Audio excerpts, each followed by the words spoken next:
Welcome back to another episode of Out of the Bubble podcast with Rachel Peru. How is everybody doing? I hope you've all had a good week. Today is blue skies and it's freezing cold, but just seeing some blue skies makes you feel better. So I have managed to get out and get some fresh air out for a nice walk before I started the day's interviews, and it does make a difference. So I hope whatever you're doing and you're looking out the window, there's some blue skies for you today.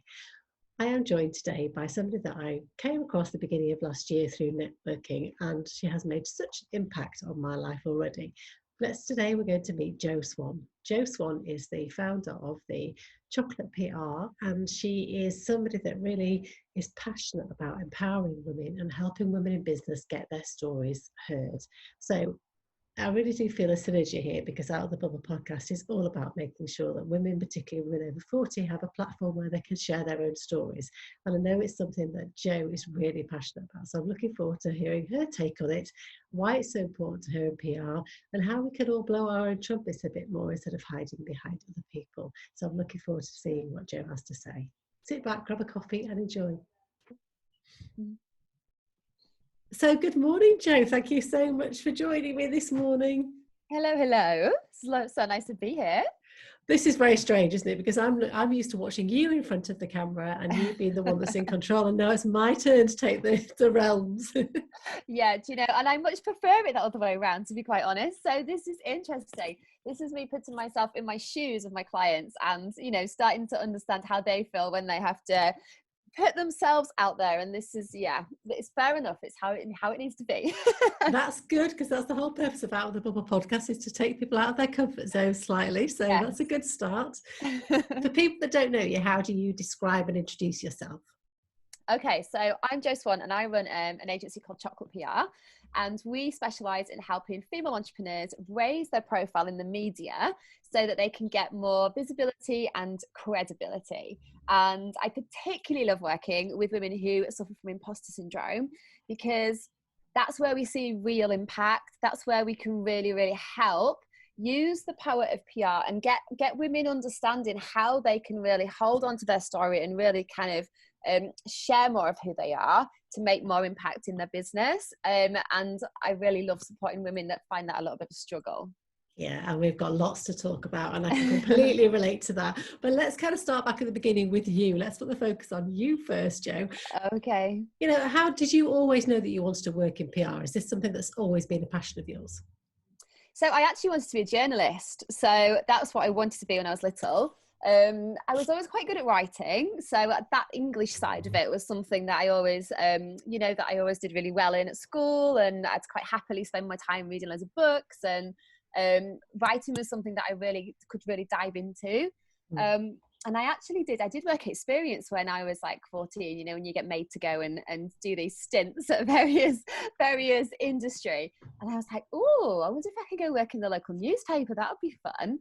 So I went and did work experience in our local newspaper, and they let me loose on quite a lot of stuff, and I got really excited by it, and I was like, oh my god, this is ace. Like, just getting to ask people questions and I guess I'm a bit nosy, and I quite like that storytelling side of it. So I actually was able to write some articles that got published in our local newspaper at like 14, and I think that kind of gave me a bit of a bug.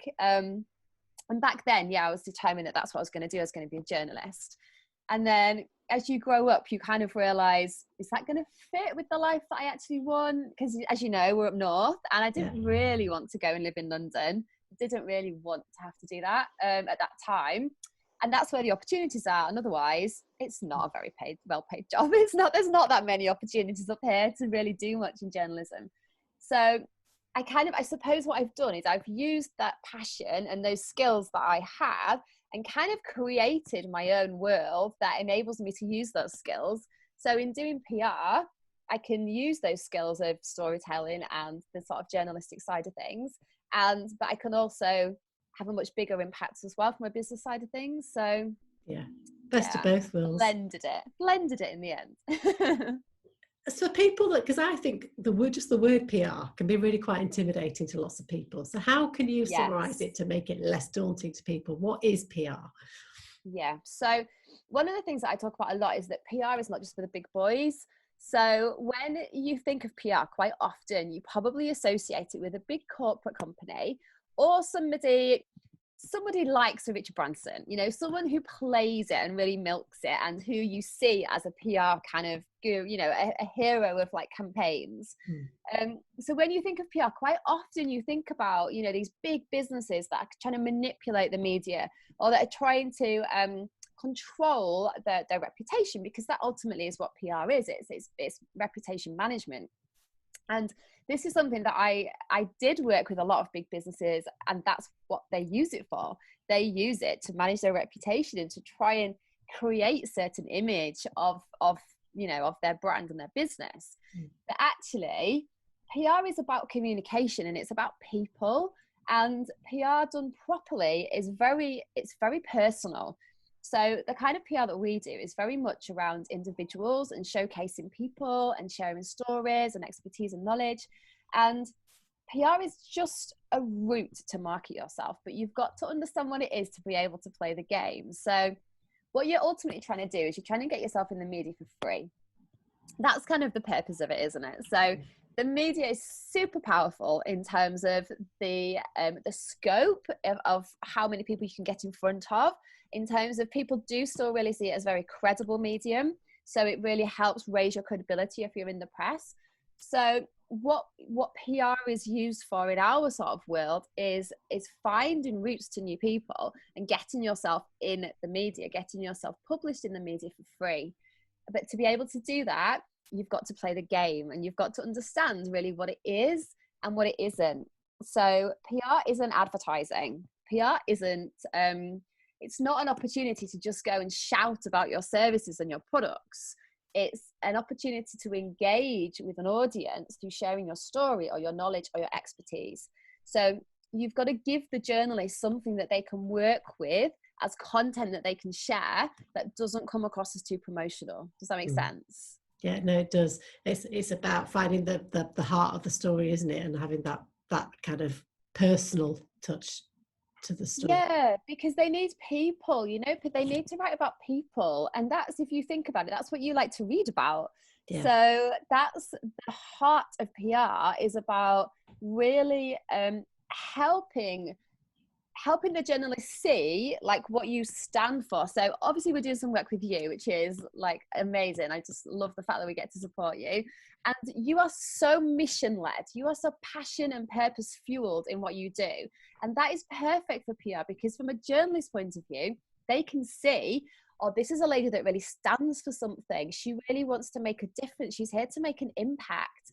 And that makes you very PRable. Rather than us just trying to promote a certain set of products or services, we're actually trying to spread a message. And that's really when it becomes really powerful. Oh, so why do you think, because I know I've struggled with this whole imposter syndrome of getting your story out there, and it's taken me a while. You and I have been in conversations about working together for months. I know, it feels I've been dying to do it. I got there in the end. But why is it, do you think, that particularly women really do find it quite difficult to get past that barrier of putting themselves out there and sharing their story? Because you and I talk to so many different women that have got amazing stories to tell, but are too scared to get it out there. Why is it that we've become like this? I think there's a couple of things. I think there's a fear around the media for a start. So the media is portrayed in lots of different ways, isn't it? And quite often we're scared of things that we don't know or don't understand. So I think there's definitely a fear of putting yourself, or, you know, getting your story in front of a journalist, and then perhaps they're manipulating it, or they're not writing it in the way that you like, or you're not being in control of what they really do with that. So I think there's a definite fear in terms of putting yourself out there in the press, because there's that feeling of it being really alien, and how you maybe don't feel like you would know how to control that situation. Yeah. So that's the fear of the unknown. But then there's this thing that we do to ourselves, where we just talk ourselves out of things, and we talk ourselves down, don't we? And we compare ourselves to other people, and we think that to be in the media, we have to be a 7-figure business owner, or we think that we have to have been in business for 10 years, or we think that we don't have an interesting enough story, and the one that you read yesterday was much better than anything you could possibly put forward. It's that horrible comparisonitis thing, and it's the horrible, the kind of chimp on your shoulder telling you that you're not good enough, which is what we do too much of, all of us do. me included. I'm going to still on ask this you. journey. Yeah, I was going to ask you, so how comfortable, because obviously part of your job is you selling yourself and the story to get other people to come and work with you. So how comfortable are Yeah, you now in putting yourself in that arena? It's much easier to do it for other people than it is for yourself. it's so much nicer to do for other people. Do you know what? I'm in a much better place. So I'll give you a little bit of background. So I worked a lot. I've had chocolate PR for over 15 years.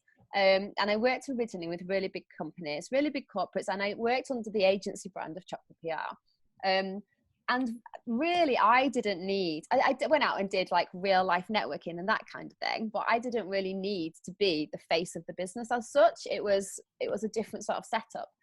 And then a couple of years ago, I kind of lost all love of that side of work and decided that I wanted to follow more of my heart and my passion and to really connect, to work with people that I really loved and enjoyed working with, other women that were, I suppose they were kind of hiding in terms of they were the ones that were sat at their kitchen table creating incredible businesses, but very much a secret, very much best kept secret sort of thing.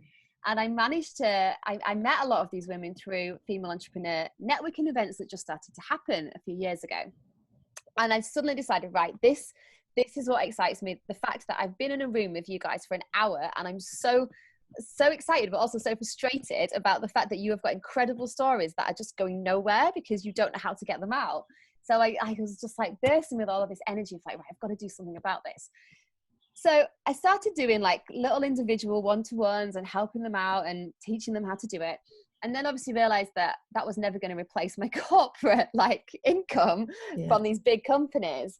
And one of my friends said, "Well, you need to get online. This is where it's all at. You need to get online and start networking with the online businesses there."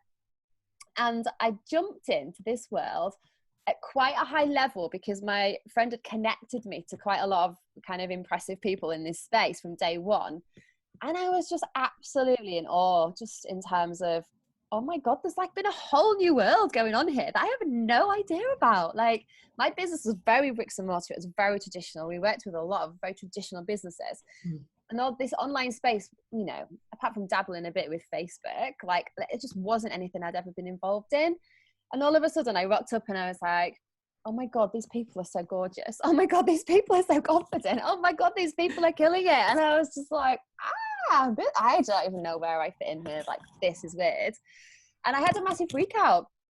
And basically I was kind of, from one side, I sort of looked like I belonged because I was networked to all the right people from day one. So I was at quite a high level in terms of influence, but how I felt was completely different. And I just felt like a massive fraud. I felt like I was winging it. And literally every day I was just like, just hoping to get through that day of like being able to do a live and not mess it up and being able to offer some advice that people didn't think, well, I've heard that a million times before.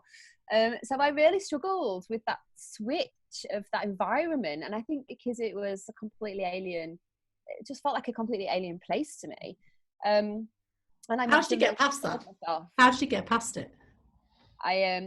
Well, I think it was a bit of a wake up when I was about to turn 40, and all of a sudden I had this like, I need to sort myself out, like, and I got really frustrated because I'd gone from having this quite successful business to now playing really small in terms of what I was charging was ridiculous, all the free value I was giving was ridiculous. I was working all hours and not really making decent money back for it, even though other people saw me as an expert. But I'd really gone in at the bottom to like try and claw myself into this new world. And I was like, what is that all about? Like, and I realized that I'd wasted a couple of years basically faffing around. And as soon as I started to reach that sort of 40 point, I was like, right, I'm running out of time. And I literally had that panic of like, I'm running out of time. And then I got pregnant with my second son.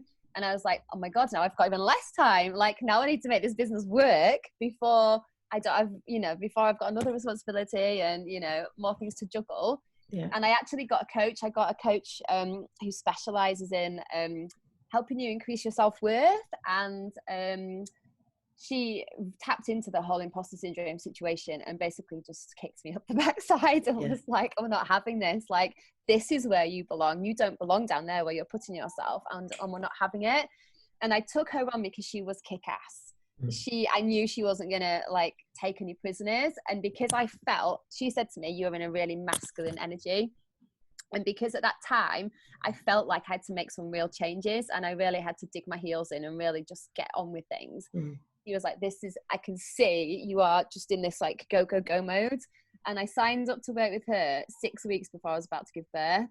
And we worked until like the week before I went and had Oscar. And she was like, oh my God, you're on a woman on mission. And my mindset just completely changed. And I don't know whether that is to do with like hormones, or, you know, how you suddenly have that overwhelming sense of I need to sort myself out. But yeah, I think I'm a huge fan of coaches, and I think more women, especially when you get over 40, should really try and seek out coaches if they need them for an area in their life, because we all need that mentor to be able to say things out loud, and get all those doubts and to challenge you. Because if she hadn't have challenged, if I hadn't have paid her to challenge me, I would have been I'd been in the same situation and not making the progress that I wanted to make. And I knew that I did really want to step into, you know, my own kind of right as an expert. So I've done a lot more of that over the past year. I've got my book that I'm writing at the moment. We're launching a podcast this year. Yeah, I was going to ask you about that, because tell me about because you have been part of a chart-topping book project, haven't you? So did that light the fire for wanting to write your own?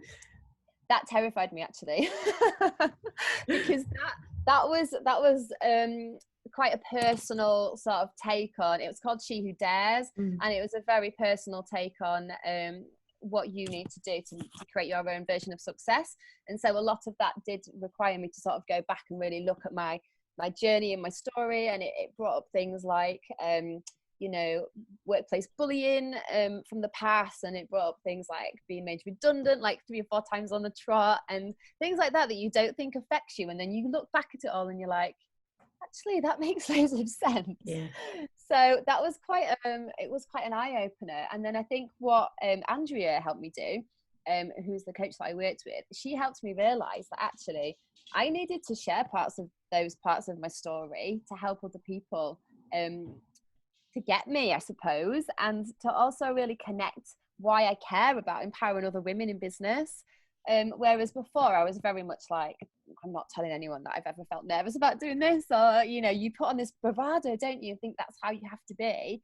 And as soon as she said, no, that's not what we need here, we need to dig deeper and to get a bit more vulnerable and a bit more open, that's when things really started to massively change, and really my business grew massively. And I think that's made me realize that that's just the right thing to do. That's the right way to approach things. So my book has actually come from like the lady that's publishing it, Abby, told me that I could write this 2 years ago, and I told her she was ridiculous.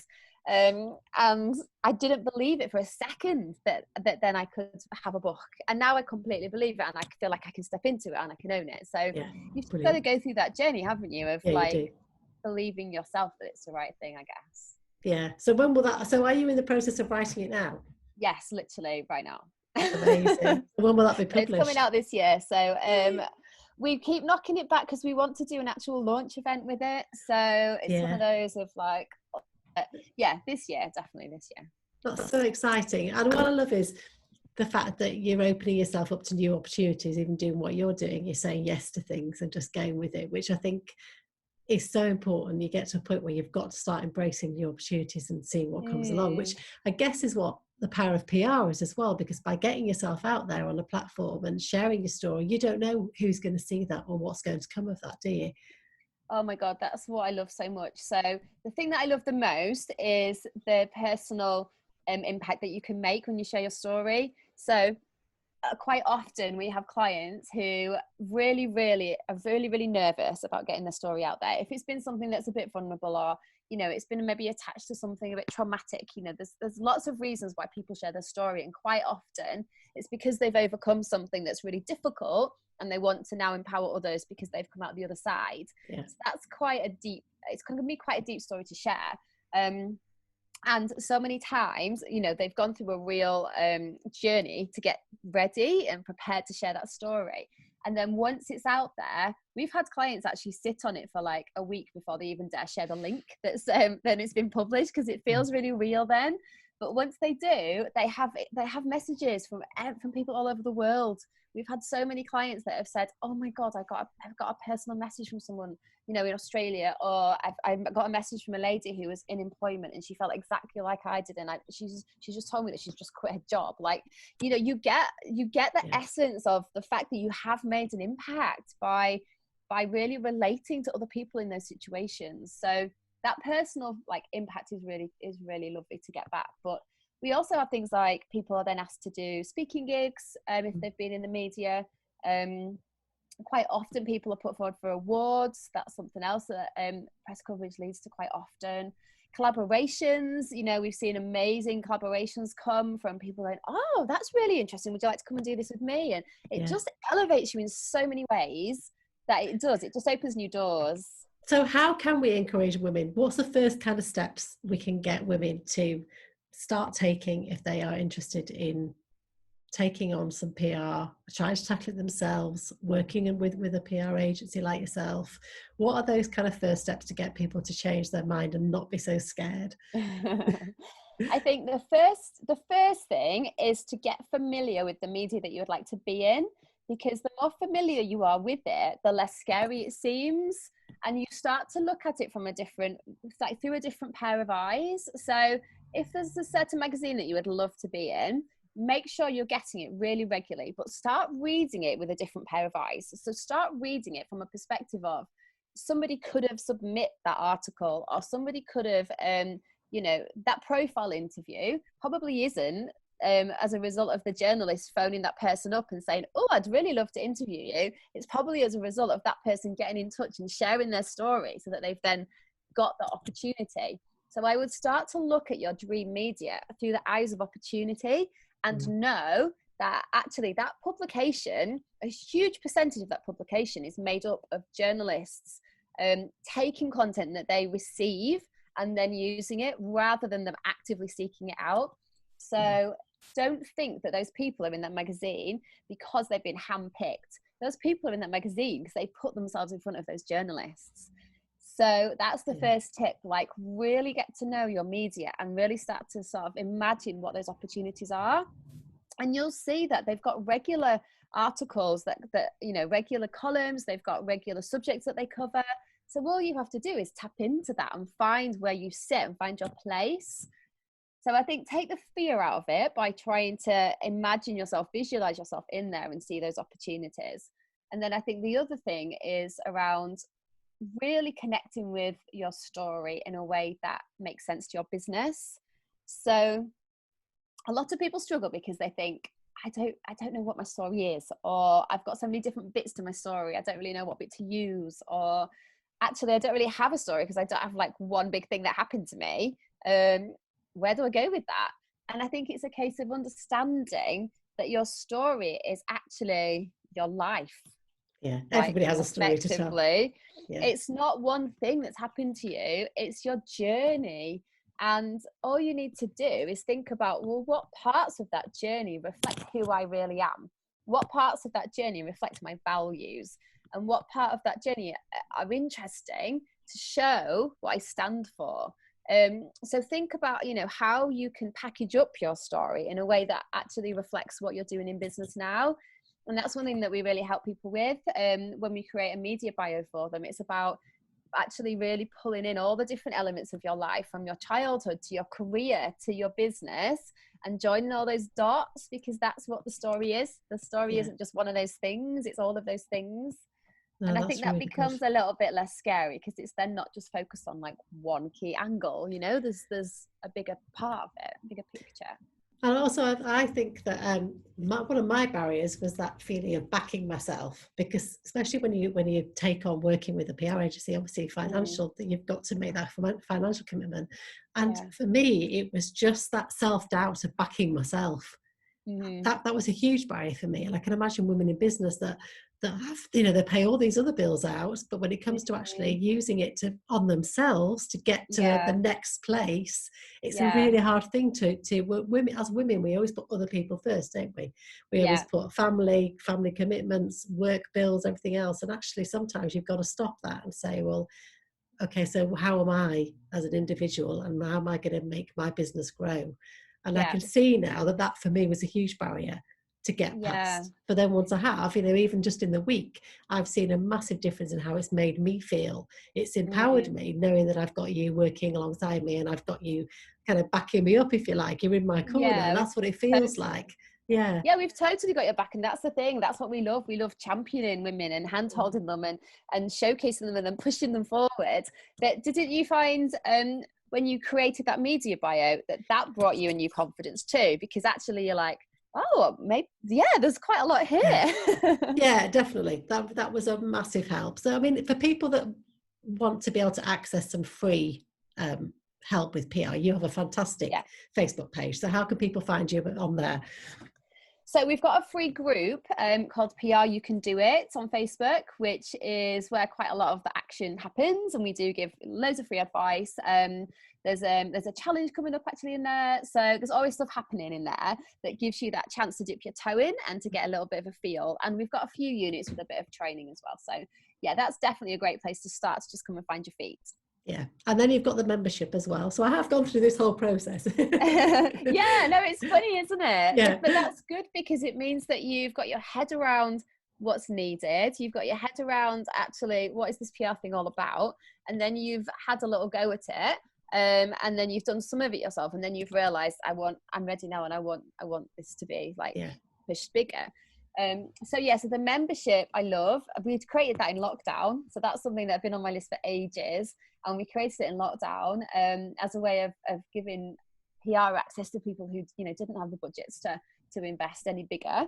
And in there we offer PR opportunities, so there's literally like PR opportunities, national PR opportunities in there, loads of opportunities through newspapers, magazines, radio that you get access to, and then you obviously get our support in terms of guiding you on how to go after those, and a bit of PR coaching in there. So I love that, because that's really feeling like that's bringing new people through, and getting more people savvy about how PR works and getting them integrated into the whole PR world. So yeah, I've loved doing that.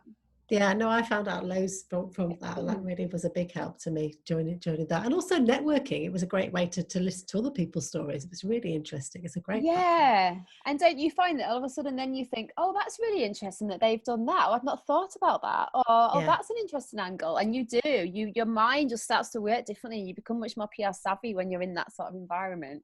Have you seen a shift during lockdown, because people have had that time to kind of take a step back from business and from what they're doing to see where they're moving forward? Have you seen a shift in the PR? Because presumably journalists are crying out for stories at the moment, because life's changed.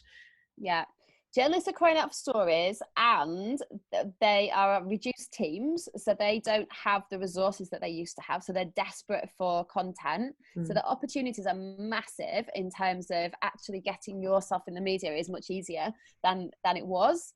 And also the shift in terms of subject areas, so they're really now very much tapped into well-being, mental health, really showcasing the realities of what's going on, whereas they were a bit more blinkered to that before. There was an element of that went out in the content, but it really wasn't a focus, where there's been a huge turn in terms of really, really showing, illustrating the state of the nation, I guess, and there's so many women in business that can really tap into those areas.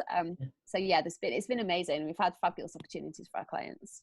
But you are on a mission now, and I can tell. I've seen it in the last 6 months. You're really going for it, which I love. So, what is your kind of dream? What is your aspirations for the next 5 years? Oh God! So I am on a mission. My mission this year is to champion more women in business and to find more opportunities to give them a voice. So through the PR that we do, but also through bigger collaboration work. So I want to work with enterprise organizations. I want to work with people in government. I want to work with networking groups. I want to work in the outside world, not just the online world now, to find places where we can give female entrepreneurs a bit more of a platform, and the female entrepreneurs from our world. So there's so many women that have been absolutely smashing it through lockdown. We're so lucky by the people that we're surrounded by, to be inspired by these people and to be motivated by these people. But so many of them are still really hidden from the real world, and the people that get showcased, you know, on the TV shows and on the debates are all the likes of Michelle Mone and, you know, all these big kind of famous entrepreneurs. And I want to give our entrepreneurs more opportunity out there to have a more of a voice. So I'm working on some stuff that's going to lead to that. So you'll see something pop up exciting in the coming months around that. So I have no doubt you're going to achieve all of those things, Jo. So how can people find you if they want to find out more about working with you? So the website is chocolatepr.co.uk, which gives you loads of information about the different services that we offer. But I would love people to come and hang out with me on Facebook in that group, PR You Can Do It, because that's where I can offer free value. That's where you can dip your toe in and you can have a little explore of PR. And then I'm on Instagram and also Clubhouse at JoChocPR. So we share quite a lot of our wins there and have interesting debates, obviously, in Clubhouse too. That's something that I have just joined, but I need to get my head around it more. That's just another thing to get my head around. It is a really interesting platform. For those that don't know, it's an audio only platform, isn't it?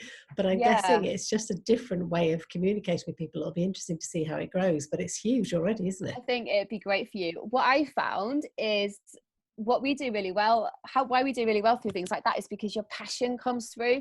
So if you are genuinely interested and excited about something on a platform like that, people can get that in a second. So our groups are all around empowering women to understand that PR can be for them. So it's part of my kind of championing place where I kind of go, come on, you can do it. You know, you have got a story. And it's not marketing-y, it's conversational. And I think you could have a field day there, to be honest. With a lot of your podcast work, if you take that across, you could have. That's another conversation we have to have another time. Should be tapping you up for that one. It's been an absolute pleasure to talk to you. I always ask my guests this last question because I think women are notoriously bad at accepting compliments. So if you were to pay yourself a compliment, Jo, what would it be? Oh my goodness, that's a hard one. If I was to pay myself a compliment, what would it be? Oh my God. You're not alone. So many women get so either upset about it. I've had women in tears. I've had women just go completely freeze and think, I can't think of anything. It's really interesting to see people's reactions.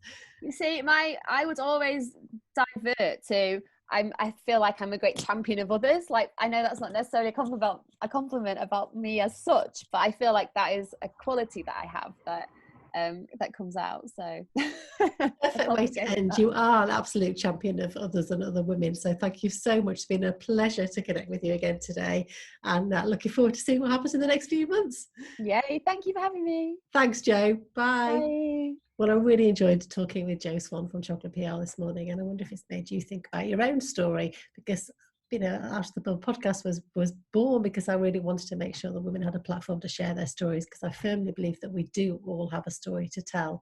We just might not have tapped into it yet. So I wonder if it's made you think about what your story is. I'd love to hear. And if you'd like to have more information about PR, then I would definitely recommend Jo Swann to you from Chocolate PR. So don't be scared of PR and putting yourself out there. We know as we are notoriously bad at shining a light on ourselves and putting the spotlight firmly on ourselves and what we're doing in our work and business and life. It's much easier to share the spotlight with on somebody else. I know from my own experience in the podcast, I find it much easier to be able to share all these amazing women that I have joining me each week and being able to highlight all what they're doing than I am about actually talking about the work that I'm doing.